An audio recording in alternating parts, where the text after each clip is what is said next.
Welcome to the Success Sensei Podcast for anyone interested in success, happiness, and balance. We'll teach you how to be a black belt at life. And now, your host, former professional fighter, multiple world champion, entrepreneur, and investor, Robert Devane.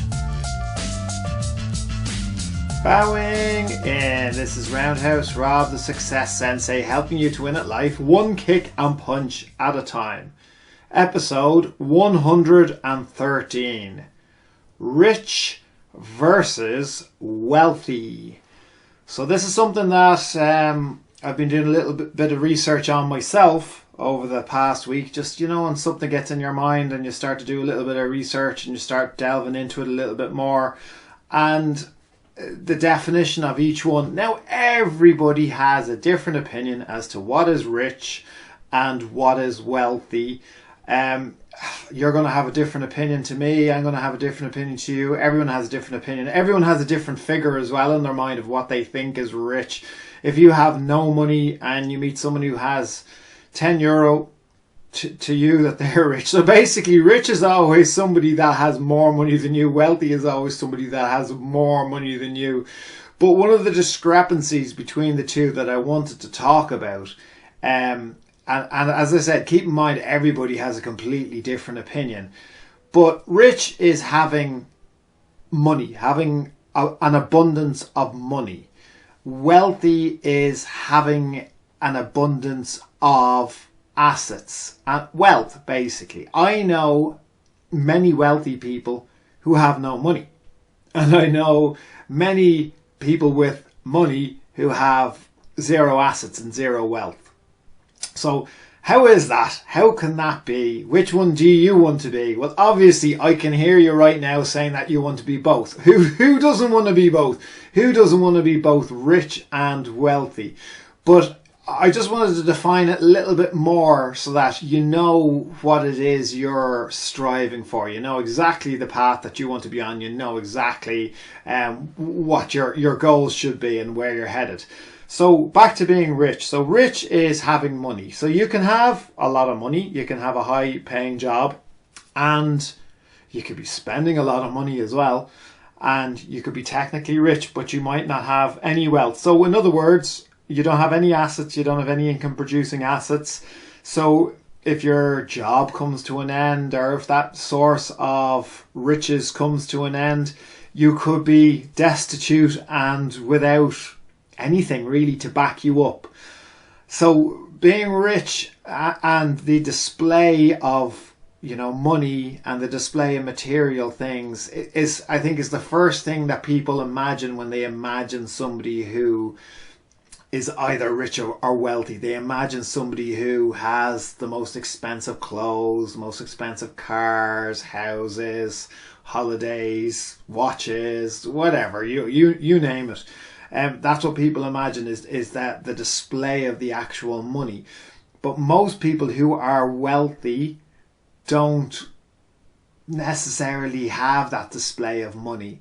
Certainly, the people that are displaying that type of wealth sometimes they don't actually have wealth. They have the money, all right, but they don't actually have the wealth. And then sometimes people who are wealthy don't have any money. Okay, how could you be wealthy and not have any money? Well, it's really, really simple. You could be channeling all your cash, all your money, all your wages, all your disposable income into assets, and leaving yourself without actually that much money in your pocket. But your portfolio, whether it's your stock portfolio, dividend stock, whether it's your property portfolio and your rental income, that can be high. That can look impressive. So you could have a strong portfolio and not actually have that much money in your pocket, because that's where you're spending your money. Your money is going to non-obvious things, the things that other people won't see. You're not spending your money on the bling. Now, if you can kind of tell already which one I'm biased towards, you probably can tell I am definitely more biased towards the wealth side as opposed to the rich side. I don't know if you've come across the FIRE movement, the Financial Independence Retire Early movement, which is all about living frugally and saving as much as you can. When I say saving, there's not just sticking it away in a bank account where it's earning absolutely zero.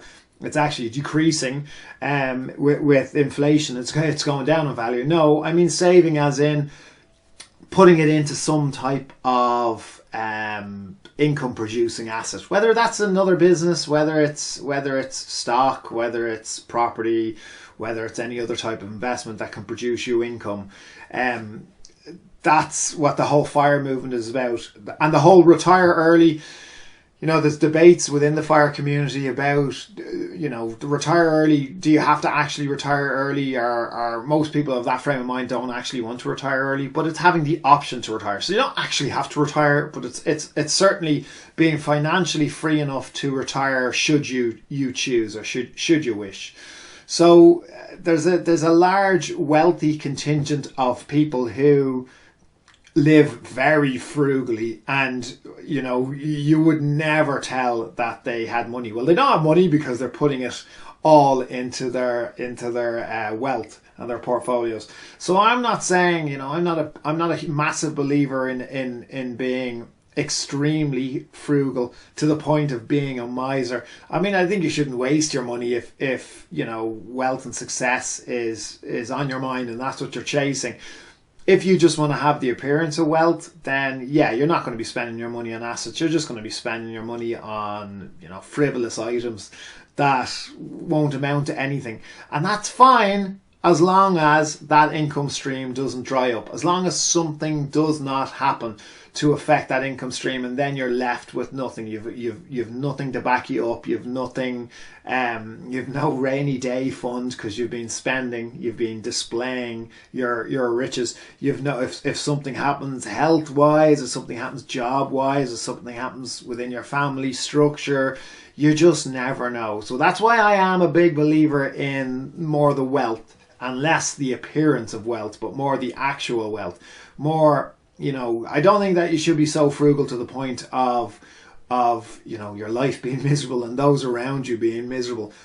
But I certainly do think that you need to make adequate decisions and choices as to what you really want. I mean, I do think that if you really, really want something, then get it. Absolutely get it. But if it's just, you have to categorize it and really figure out yourself. Is this just an emotional want? Is this a want that you're not going to want in 2 weeks' time, or you're not going to actually use if you do purchase it, or is it really actually something that you want to have in your heart and your soul? So don't rush into these purchases, especially if they're large purchases. We talked about your car is costing you your future last week. So, I mean, it's leading on from that. Things that you purchase that, you won't even remember at the end of your days. You don't necessarily have to go down those paths if you're more interested in creating wealth, or certainly having some type of an income stream, a passive income stream. Yeah, we know passive income is bullshit, and there's no actual passive. Nothing is that passive that you don't have to do anything. You always have to do a little bit of work for it. But at the same time, it would be nice to have something that can produce you income, even if you have to do a little bit of work for it, as opposed to being tied down to a career that, if anything happens, if there's a restructuring or anything happens, you're left very, very limited. So have a think about that.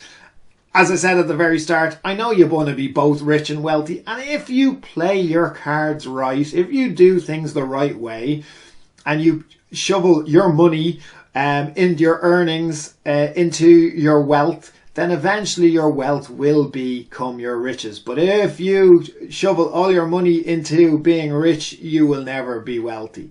So you can be both ultimately. It might take a while. I know it's not sexy or romantic, but the get rich slow, it's more of a sure thing than the get rich quick. And hopefully you won't be arrested for trying to get rich slow. But you could be wealthy, and your wealth will turn into riches when you've finished acquiring your wealth. You're finished wealth creating. So when you're chasing wealth and when you're creating wealth, and whatever money is in your bank is a waste. That each dollar, each euro should be working for you, and then you will see it come back to you once you've stopped acquiring more assets, and you've decided to realize your true wealth and your true riches. That's when you'll actually have both. You'll have money and hopefully you'll have assets. So best of luck with that. I'd love to hear what your plans are for the future.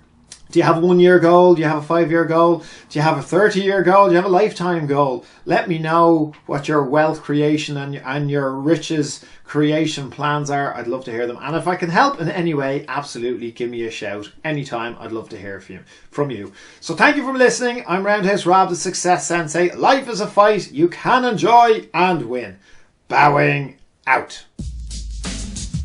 This has been the Success Sensei, fighting the winning fight. So add us, subscribe, like, and comment. Keep those hands up and keep moving forward.